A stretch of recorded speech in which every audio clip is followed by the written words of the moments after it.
N'Golo Kanté Prime, c'était quelque chose quand même. Même si vous n'êtes pas fan de foot, vous avez sûrement en tête la période 2018 durant laquelle il gagne la Coupe du Monde avec l'équipe de France. Pensez à la chanson qui avait été faite sur lui, à tous les mèmes qui avaient circulé sur les réseaux sociaux. Kanté, c'est un joueur qui est adoré et pourtant c'est pas un attaquant, c'est un milieu défensif. Donc il marque pas beaucoup de buts, il fait pas beaucoup de dribbles, c'est pas le genre de joueur qui est très mis en avant dans le foot. Et pourtant, avec ce joueur, il y a beaucoup de personnes qui ont compris l'importance de ce rôle du milieu défensif. Il court partout, il met la pression à l'adversaire, il récupère plein de ballons dangereux. En fait, un bon milieu défensif comme N'Golo Kanté, c'est un joueur qui apporte de l'équilibre dans son équipe et qui permet aux autres joueurs de briller. En bref, c'est une sorte de star de l'ombre. Mais en fait, c'est quoi le rapport avec le vêtement dans tout ça? En fait, aujourd'hui, j'ai décidé de vous parler d'une pièce qui est un petit peu comme un milieu défensif, la surchemise. Quand on parle de style, la surchemise, c'est pas le premier vêtement qui vous vient à l'esprit. C'est pas un vêtement qui est hyper étudié et qui est hyper décortiqué. C'est pas comme le manteau, le blazer, la chemise ou le jean, par exemple. La surchemise, elle est un petit peu en retrait, on n'en parle pas tant que ça, et pourtant, elle trouve sa place dans nos garde-robes contemporaines et il y a de plus en plus de gens qui l'adoptent. C'est une pièce de layering idéale qui peut se porter en toute saison et qui s'insère aussi bien entre un t-shirt et un petit blouson qu'entre un pull et un manteau. C'est aussi un vêtement à la fois élégant et décontracté qui peut facilement faire le pont entre des vêtements de différents registres dans vos tenues. C'est le fameux casual chic dont on vous parle souvent chez Bonne Gueule. Bref, des surchemises, vous en possédez déjà sûrement et aujourd'hui, je vous ai concocté 5 looks pour emmener cette pièce plus loin et en faire un vrai atout pour votre style. Allez, on s'habille. On peut mettre plein de choses sous une surchemise. Vous pensez sûrement à un t-shirt ou à une chemise. Mais si vous mettez une chemise, alors dans ce cas, vous vous retrouvez avec un double col. En soi, c'est pas quelque chose d'hyper gênant, mais moi, je suis pas forcément trop fan de ce combo. Alors dans ce cas, ce que vous pouvez faire, c'est soit mettre une chemise à col boutonné, comme ça, le col de la chemise, il est bien plaqué et vous n'avez pas les cols qui se baladent, etc., etc. Ou alors, vous pouvez faire ce que moi, j'ai choisi pour ce premier look, qui est de mettre un col officier, donc une chemise sans col, avec juste un pied de colle. J'ai choisi donc une chemise en flanelle à col officier, que j'associe avec une surchemise en laine bouillie. La chemise est verte, la surchemise est marron, ce sont deux couleurs qui marchent tout le temps, à tous les coups. Pour le pantalon, j'ai envie de faire neutre, donc j'ai choisi un pantalon gris avec une coupe légèrement droite. Comme la chemise et la surchemise sont unies, je prends un pantalon avec un motif, en l'occurrence ici un carreau Prince de Galles. Pour aller un peu plus loin, j'enfile ce gilet en velours côtelé sur la surchemise. Il a 4 poches plaquées qui lui donnent un petit peu de caractère, un petit côté un peu workwear, presque pêcheur, et il est coupé assez ample, donc il passe bien. Au pied, je finis sobrement avec des mocassins en cuir suédé marron qui se fondent bien dans la tenue. Et voilà pour ce look qui est relativement accessible, mais avec quand même le petit twist qui lui permettent d'avoir de la personnalité.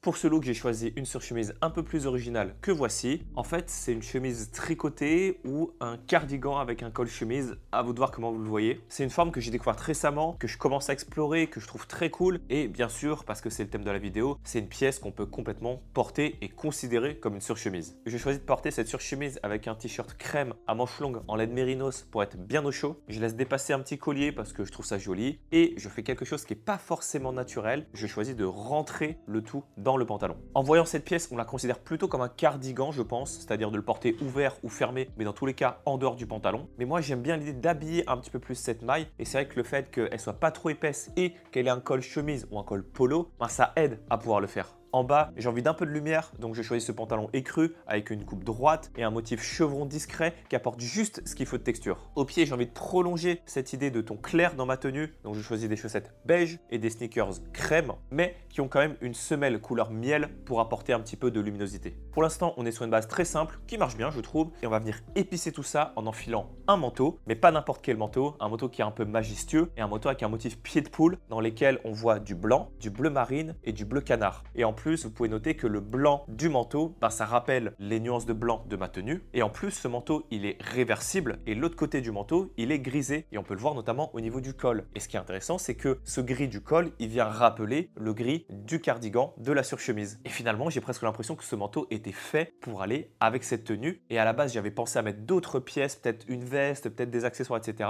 Mais je me suis dit que ça marchait hyper bien comme ça, que le manteau, il prenait suffisamment de place, il donne vraiment le ton de la tenue et on le voit suffisamment.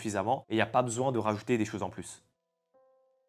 Là, ce que j'ai pour vous, c'est une tenue pour mes jours de flemme. C'est le genre d'association que je fais pour les jours où j'ai pas envie de m'habiller, donc il faut que ce soit simple, efficace et confortable aussi. Mais il faut aussi que ce soit un petit peu stylé quand même. Et donc pour arriver à ce résultat, on va jouer sur les matières et les volumes. On commence avec un pull épais à col cheminée. Il est tout doux, il est confortable, je suis bien dedans. Ce pull-là, il m'appelle, il me susurre à l'oreille le matin quand je sais vraiment pas quoi mettre. Et j'aime beaucoup sa couleur, qui est une sorte de blanc cassé, un petit peu mastic, qui tire un petit peu vers le gris. Du coup, il est lumineux, mais pas trop. Ensuite, j'enfile cette surchemise à carreaux dont j'adore la matière. C'est une laine qui est épaisse, qui est un petit peu rugueuse. La couleur est hyper subtile, c'est un prune. Donc à la fois dedans, il y a du marron, mais il y a aussi un tout petit peu de rouge, mais qu'on voit pas vraiment. Et quand on s'approche, on voit que dedans, il y a des nuances de bleu, de jaune et de vert. C'est très subtil et je trouve ça très très beau. Avec cette base, j'ai envie d'aller sur un pantalon vert. Donc je choisis un pantalon cargo avec une coupe assez droite et confortable, qui matche bien avec la vibe générale de la tenue. Et il a la texture avec son tissage en ripstop, donc un petit peu quadrillé. Et ses poches cargo asymétriques lui donnent de la personnalité. Au pied, je choisis mes bonnes vieilles boots à lacets. Le combo cargo vert avec les boots, ça marche tout le temps, on peut pas se tromper. Et avec des beaux volumes, je trouve que ça envoie. Et pour être bien au chaud, j'enfile une parka en laine avec une matière gris chiné qui a de la texture et qui répond bien aux autres matières de cette tenue qui sont aussi assez visuelles. Ici, pas d'astuce ou de gros gimmicks de style. J'ai assemblé des pièces que j'aime bien, qui me vont dans des matières qui sont un petit peu épaisses et qui ont de la personnalité. Ah oui, et je profite de cette interlude pour remercier chaleureusement toutes les personnes qui ont regardé et qui ont fait des retours sympas sur le premier épisode de cette série, donc les 4 looks avec les 4 manteaux. Ça me donne vraiment de la force et si vous ne l'avez pas encore vu, je vous mets le lien en description. Ça y est, l'heure est venue. L'heure est venue de quoi? De vous proposer un petit camailleux. Ça me grattait depuis le début de la vidéo. Donc voici le petit camailleux de marron du jour. Je vous jure, une fois qu'on a un petit peu expérimenté et qu'on commence à comprendre les camailleux, ça devient vraiment addictif. Je commence avec ce t-shirt à manches longues beige et à col montant que je porte sous cette chemise plutôt dans des tons sable. C'est une chemise avec une matière très particulière, avec des petites marbrures et des petites impuretés dans la matière qui lui donnent vraiment beaucoup de cachet. Et c'est une pièce qui peut se porter à la fois à même la peau, donc en tant que chemise, ou en tant que surchemise, donc comme je l'ai fait là, avec quelque chose en dessous. Par-dessus, paf, des chocs à pic, non, un cardigan en polaire à motif floral et avec 4 poches plaquées. C'est une pièce que j'aime beaucoup parce qu'elle a du caractère, la matière elle est dufteuse. Et ce motif qui est un petit peu fondu, je trouve qu'il est très beau. Il est voyant, il y a des belles nuances donc de jaune et de marron dedans, donc encore un petit peu en mode camailleux. En fait, c'est une pièce qui est forte, qui est voyante, mais qui je trouve passe hyper bien. En bas, je reste dans des tons marrons avec ce pantalon chocolat en velours côtelé avec une coupe ballon. Je trouve que ce velours côtelé là match parfaitement avec cette polaire là et c'est vrai que j'associe très souvent ces deux pièces ensemble dans mes tenues du quotidien. Au pied, j'ai envie d'être un petit peu provoque, donc je sors des sabots en cuir suédé avec des chaussettes beige, mais je comprends que c'est pas pour tout le monde. Donc si vous voulez une option un petit peu plus simple, je vous propose des chaussures bateau à semelle commando. Voilà. Comme ça, tout le monde est content. Mais voilà, moi je trouve qu'avec les sabots, ça marche bien. C'est mon choix numéro 1 et c'est ma manière de m'amuser avec les vêtements.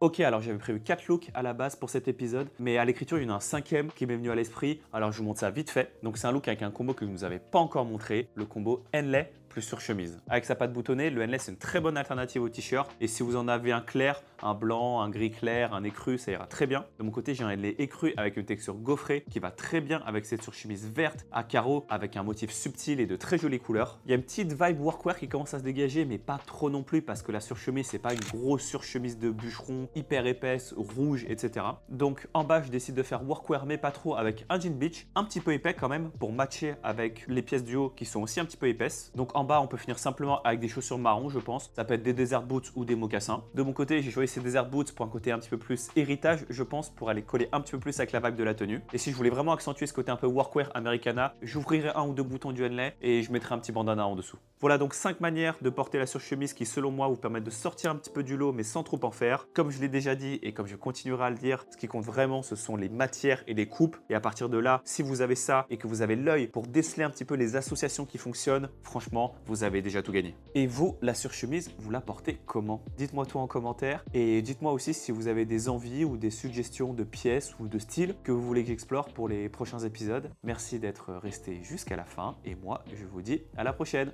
Salut!